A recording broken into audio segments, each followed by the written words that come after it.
Hi everyone, it's me Cheryl. I hope you're all alright. I know it's been a while. I've been finishing objects to show you in the video. Also, unfortunately there's one I can't show you, but however I can show you a photo. It was my youngest son's socks. I decided, oh, it's quite close to his birthday, let's get cracking. And I realised I was very short on time. I don't know how I did it, but I managed to finish these 6-ply socks, you know, in the 6-ply opal yarn, in like 8 days, so like 4 days each. I really got cracking on that. I'm surprised I didn't hurt myself. But anyway, I tried to take a photo of them before I sent them off, and I couldn't because the lighting was all wrong and it was too dark. It was too late in the day as well. So what I did, luckily I didn't have to actually ask him to take a photo of them on, because he did. He sent me the photo, so that was fine. But I'll describe them for you now. They are the same chocolate sponge and custard socks I made my husband. However, the only difference was the pattern up the front.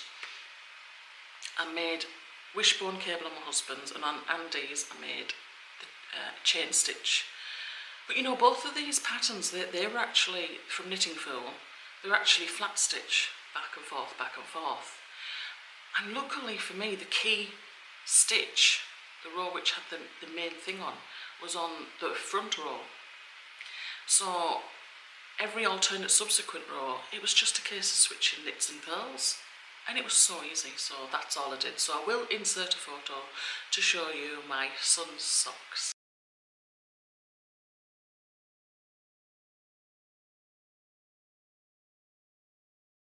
Next up is, I'm looking at my notes here.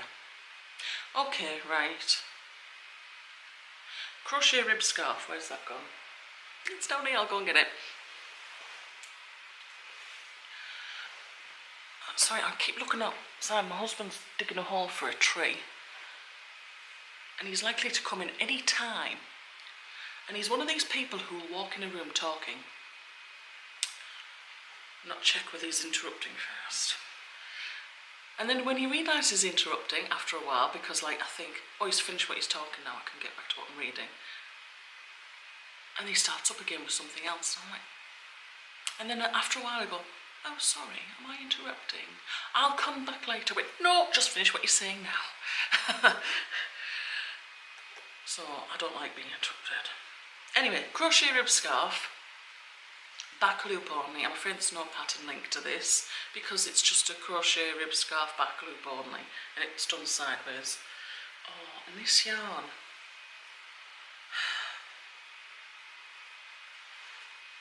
I think, oh no, it's downstairs. I can go and get it. I can tell you what yarn it is. Hopefully I can tell you what yarn it is. Hang on a sec. Don't fall. Okay, I started that project, I think it was November 2015. It was a waiting room project, that's all I wanted it for. And when I started it, for the particular waiting room, well, I got hardly any done. I was straight in, straight out. So anyway, this yarn is called,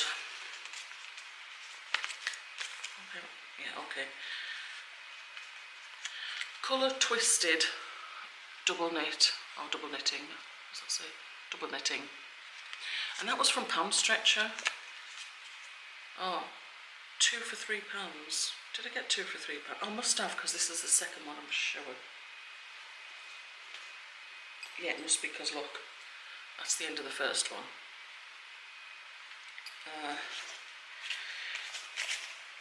And the only thing, I mean, it feels nice and soft, but the only thing is, you've got two main strands swirled around each other, and I don't know if you can really tell. And my hook kept getting caught. I can't even talk. My hook kept getting caught, and it wasn't good. So that slowed me down.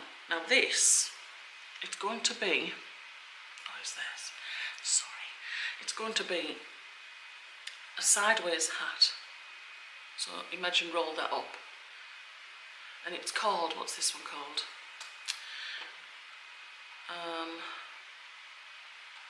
I've got my notes here on the computer, and you can hear a lot of noise. It's doing something. Oh, it's basic ribbed hat, and I can't check the name because the name is not on the pattern. However, you can find it on Ravelry, and I have made one before a couple of years ago, about a year ago I think, I can't quite remember. And it looks like, I know I looked fairly recently, and it looks like it's not available anymore. But the link, the name of it is still available in Ravelry, Ravelry. But when you go there and you click on it, it's not available.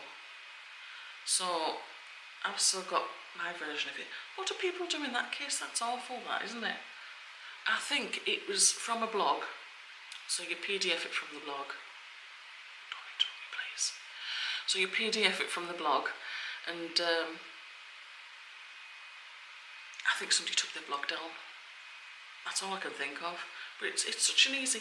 That is back loop only as well, so it gives you the rib effect. It's sideways, it's done sideways. Ow! Bless me. I just bit the sides of my tongue. Okay, so it's a crochet rib scarf, back loop only, scarf, no, hat. And that's what it's going to be. But it's not... I know it's a whip, but it's a hibernating whip right now. Because I'm doing other things because of the time of year. Right. I will get back to you in a second. I'll just put this away. I wasn't expecting to show you that. I totally forgot it's related. Right. Chuck that in there. Oh, that bag. You've seen this before. I bought this from Tam. You know Tam's Crafty Knits? She lives in Australia. Lovely bag, isn't it? Right, if you see me looking intently at the camera, it's because I need to stop the video soon, because for some reason around about the 15-minute mark it does something and then it starts again, but it cuts a bit out. So I'd rather stop it myself at an appropriate point and stitch them together myself. Okay. The next finished object was a long-term whip, and it's called Pleated Pattern Scarf. It doesn't have a name on the pattern, but it has a blog link called blogs.thetucker.com. I can provide the link in the description. And I started this with, it was a James C. Brett Midnight Sonata, I think.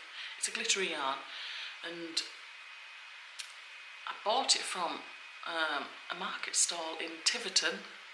I went with one of my friends from Knit and Natter, and I started it a few years ago when the shop, you know, where I got to Knit and Natter, and they originally had it in one shop and then they split into two shops, one with fabrics, one with the yarns, then they swapped over having the yarns in the other shop, and that's where we were for a while.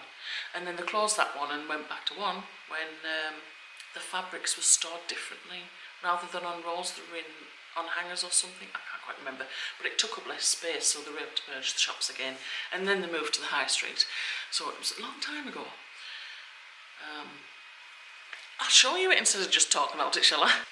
Finally finished. And that is the front, which is really nice, isn't it? And I mean, the back is just as nice as well. It's got its own design on there.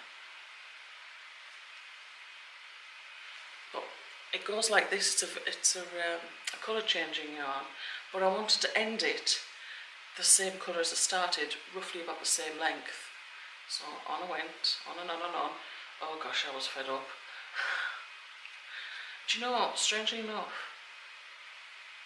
okay, that's where it ended. So it's approximately the same amount of darkness. Not exact, but enough. When I first started doing this a few years ago, did I use lifelines? It sounds like it's finishing. I don't know if I started to use lifelines, but I know the pattern was a little bit challenging for me, because there was yarn overs and knit threes together. It was either knit three together or purl three together. Gosh, I can't even remember. It was only a few weeks ago that I finished it. But when I picked it up a couple of years later, I'd progressed enough that this was nowhere near as challenging as it was the first time. But also I think my knitting loosened up a bit, because when it came to do either knit three together or purl three together, whichever stitch it was easier for me to do. I think I must have been a tighter knitter a few years ago, but I'm not anymore. Well, that's good news, isn't it? So I'm so glad that's finished. I've no idea what I'm going to do with it, but anyway, it's done. Yay! The next, I'm looking at my list here. Okay, that's a finished object, so even though I didn't do it first, I'll show you that. I'm going to restart this video though.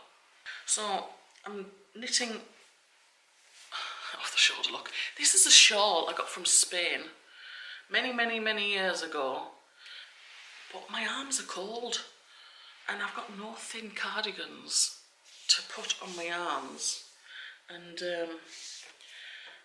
I need a thin cardigan. I've got thick cardigans, but I get too hot too quickly and I have to take them off and then my arms get cold again. Now I've also got tops which have a bit of a sleeve, but I'm finding them restricting, and also they're very restricting when I'm dealing with Christopher's bath time, because I want to roll up my sleeves and I can't. So I'm going to look for a thin cardigan and just have something I can slip on, and that'll just at least keep my arms warm. At the moment this is alright. I bought this from a market stall in Spain, and I'm trying to remember the name of the town. It'll come to me. I'll have to have a look later. I decided to do some fingerless mitts because they're small, light, postable, and I didn't realise they were quick.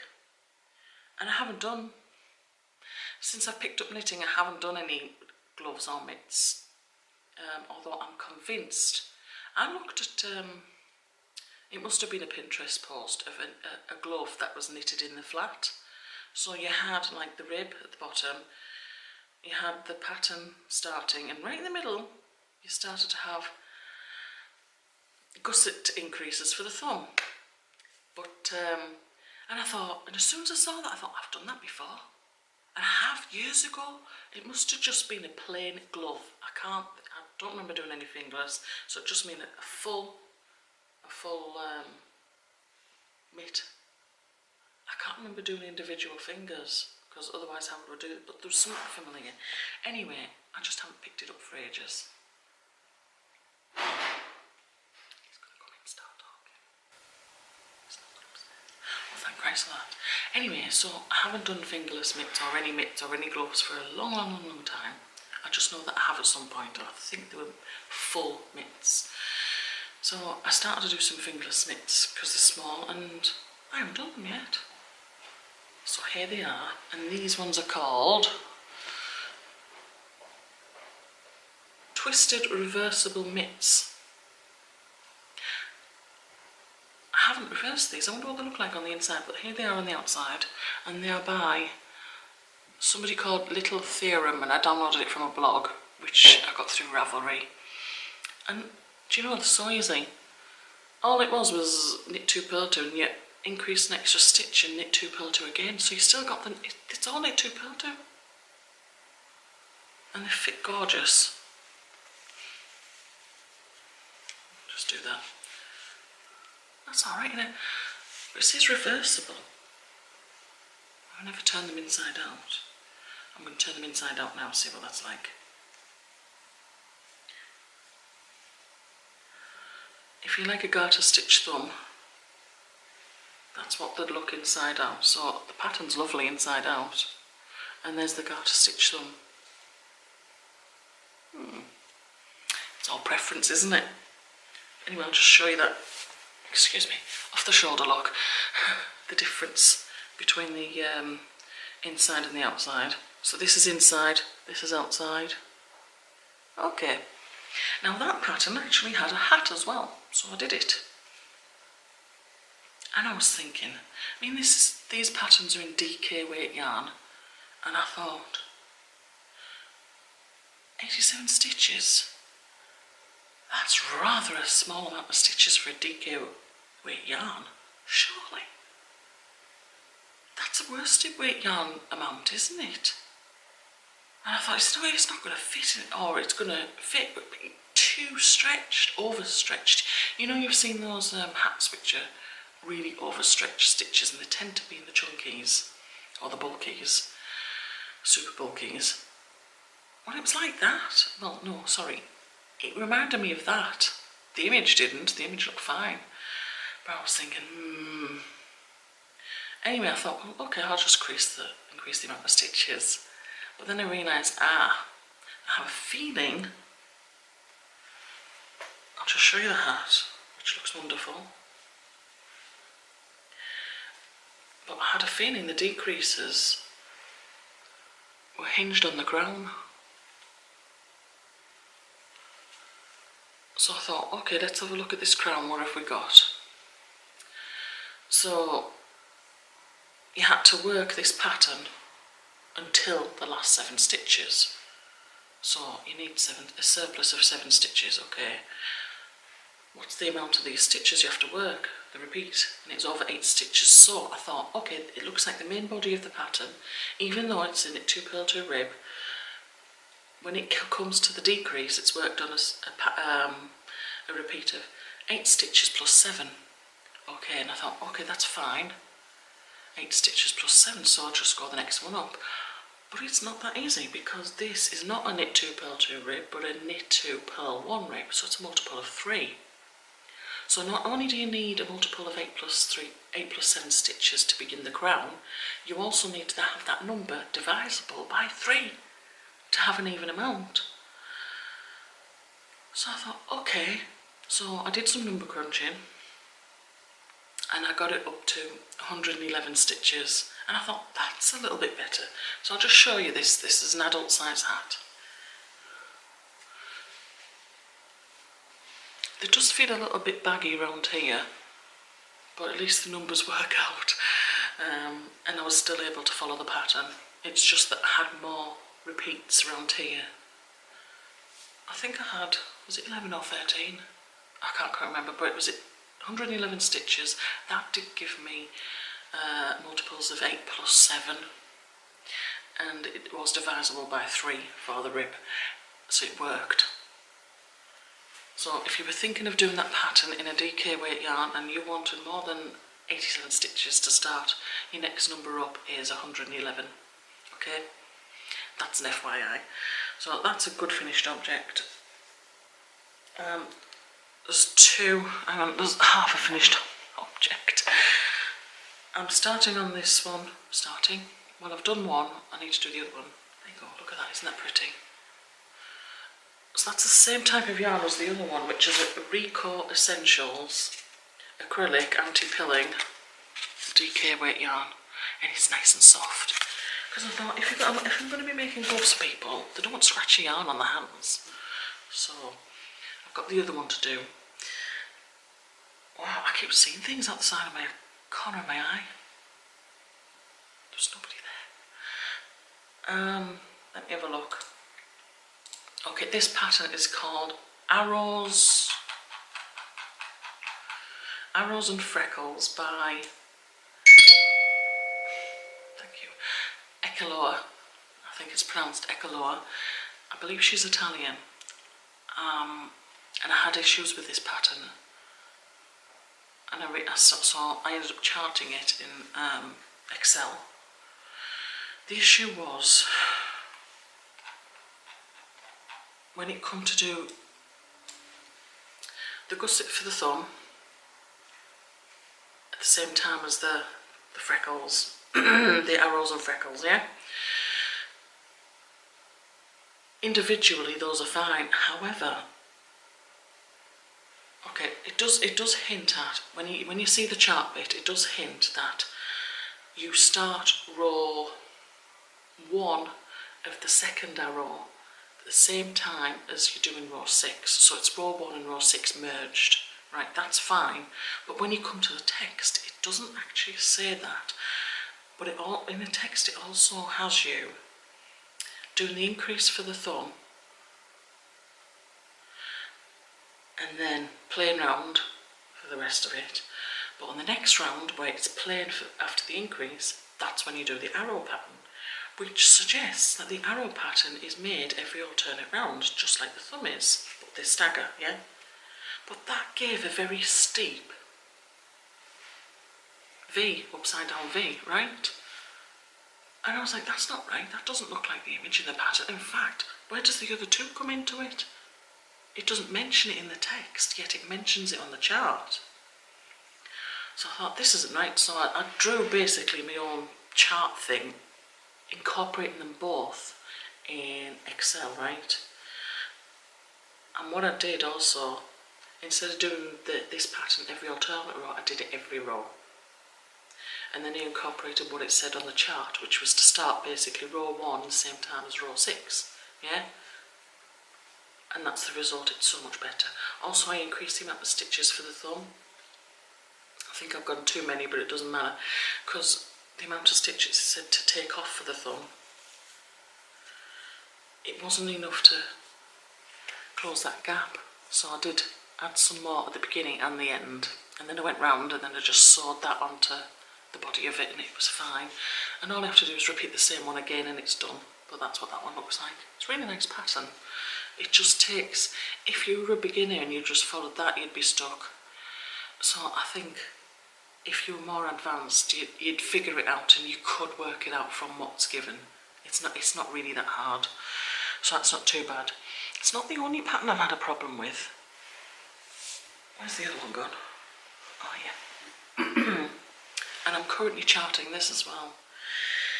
I finished this, which looks great from that side, and it looks okay from that side as well. Although I thought, oh, that's an interesting addition. It was a row of pearls. So I've come to do the second one, and I'm thinking, it's not even. It's a mirror image of the other one, but the numbers are off. It's like shifted over at least one, maybe two.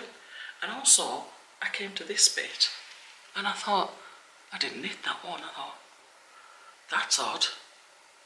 Don't have that there. Is that meant to be there? So I looked through the pattern again, and that was my mistake. I don't even know where I got the row of pearls from, why I decided to do a row of pearls. So I thought, hang on, I'm charting this pattern, and I'm in the middle of charting the opposite glove, because this is not a glove that has the thumb sticking out the side. It seems to have it slightly at the front, if you know what I mean. So the numbers are different, but it's a mirror image and it's not quite right. There's something different. So I'm in the middle of doing that. I'm going to frog that one because I haven't got very far. Well, I got as far as that when I realised, oh, where's that row gone? Oh, it's not there. I misread it. So this is what it should look like, which would be lovely when it's all done. And that's lovely yarn. I love this yarn. My youngest son, when he went to LA, he got me, I asked him to get me some yarn and he got me this, one of the things he got me. I'm going to reset this video again, okay? Alright, so I thought, oh, I know what, I'll frog this. I sew things so well, I can't find the end at all. I found something, but I can't pull it out. There's just no give at all. I'm going to have to just kiss goodbye to this one and just redo it. It'll be alright, there is enough yarn, so he was like, oh God. But at least I'm going to figure this one out as well. That's not the end of the world. But other than that, it's a very nice pattern, isn't it? It's called, oh yeah, I never said, did I? Let's swap over. Now, I don't know whether it's pronounced Ruku or Ruku, by Narniel of Endor. So, I don't know if this is a second language pattern as well. But anyway, when I chart it, I'll figure it out. It'll be fine. So I'm going to redo the other one. I'm going to pull that out and redo that one. And I'm going to redo that one and just kiss goodbye to this. It's a shame, but you know. Now, you know when I said I did my son's socks, I abandoned a shawl pattern I was doing. I started on, you know this yarn I got for my birthday from Sapphire's Yarns? And that's Beth from I Knit with Cat Fur. She has loads of videos, of stitch videos. She shows you how to do things. And she also has a yarn shop. It used to be Sapphires and Pearls, but now she's just shortened it to Sapphire's Yarns. And she hand dyes these yarns. And I tell you what, the description on some of these yarns, it says very springy. She's not wrong there. It really is springy. It's like, wow. But anyway, this is how this is working up at the moment. And this shawlette is called Bijou Shawlette. Okay. And it's going to have beads on the end. the very end. So I'm on the first lot of pattern repeats. You do so many rows, then you have to repeat so many rows again, but fewer of them, and then again fewer of them before you come to the hem. I'm going to call it the hem, it's not the edge. That's when you put the beads on them. But look how lovely that looks. So there's that, which is lovely lace effect. And then right in the middle you have the cable. And it's so good. So I can't wait to get back to that, but that's going to be after all them gloves and maybe a couple of hats. I don't think any of those gloves come with hats, you know, the glove patterns. It's a shame, like, but they're so easy. I wonder if I could add that pattern to a hat. Something to think about, but I'll see how much time I've got. And I think, is that everything? That's everything I'm doing at the moment. So it's mainly fingerless gloves at the moment, the occasional hat, and that shawl which I need to pick up again, but I will do as soon as I've done the gloves. And yeah, some of you might have seen my last video that I put up. It was a car vlog and I took it down. Yeah, after seeing stats I realised you're not my audience. Sorry, nothing against you guys, but obviously you're not interested in what I was talking about. It's just a totally different genre. It wasn't anything bad. But obviously it wasn't knitting or crochet, which probably turned a lot of you off. So when I seen the average view time from all the viewers, because it tells you how many people viewed it, I was like, oh, they don't like this. So, but you didn't like it enough to do that. Didn't not like it enough to do that, but it was enough to click away. And I thought, yeah, there was a mismatch between what the subject matter and the audience. So obviously that's not the place to do it. Maybe I'll have to create another channel, but really I don't, no. Not when you're just learning something. Well, I'm learning this as well, aren't I? I'm still learning my knitting and crochet. I'll have to think about that. I don't know what I can say about it. That one hasn't been said already, or two. I don't know. I'm too much of a novice, and I spend more time knitting and crochet than I do anything else. So yeah, I'm only dabbling in that other hobby. But anyway, that's it. So I'm going to leave it here. And it was nice visiting with you again, and hopefully it won't be too long before the next one.